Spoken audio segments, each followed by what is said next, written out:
欢迎收看《家装帮帮帮》。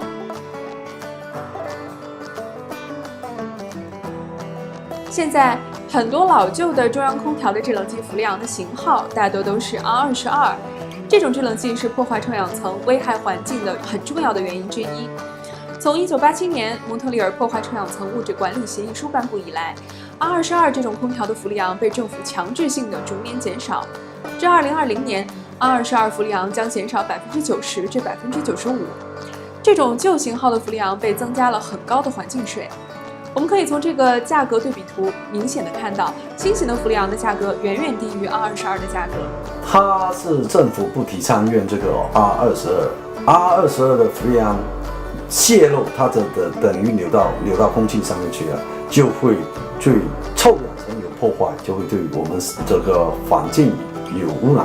是政府慢慢的去提倡不用了，所以有新的就是410的机器出来做冷气机。现在市面上有一些新型的制冷剂，例如 R410A、R407、R422B， 其中 R410A 是最新型环保的，价格也相对便宜，但是它不能用在 R22 制冷剂的空调系统当中。所以新型的这个氟利昂的型号是 R410， 对吧？但是这个 R410和 R22 可不可以相互替代呢？不可以。那为什么呢？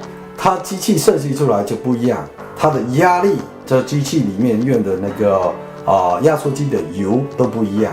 机器又不是很老，但是氟利昂又是用这个22的，但是机器本身又有漏，那这种情况只能加22。正常空调如果没有泄漏的话，是不需要添加氟利昂的。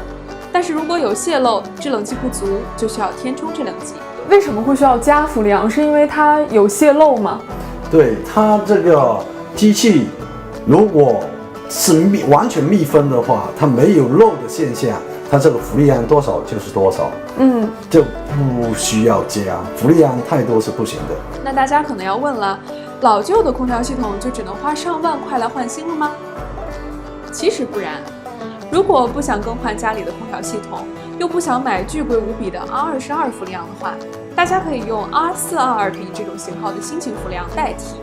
还有一个办法就是把原来的22的氟利昂全部抽走，再加一种新的代替氟利昂，就是代替22的氟利昂，通常是422B。这个是可以代替 R22 的。对，那还有没有其他的型号的氟利昂可以代替 R22 的呢？它是407或者是427A， 它都可以代替。但是422B 呢，是最接近 R22的氟利昂的压力。所以，当下次你们家需要添加 R22 氟利昂的时候，维修师傅说你需要更换整个的空调系统，你就可以用今天的知识来省钱啦。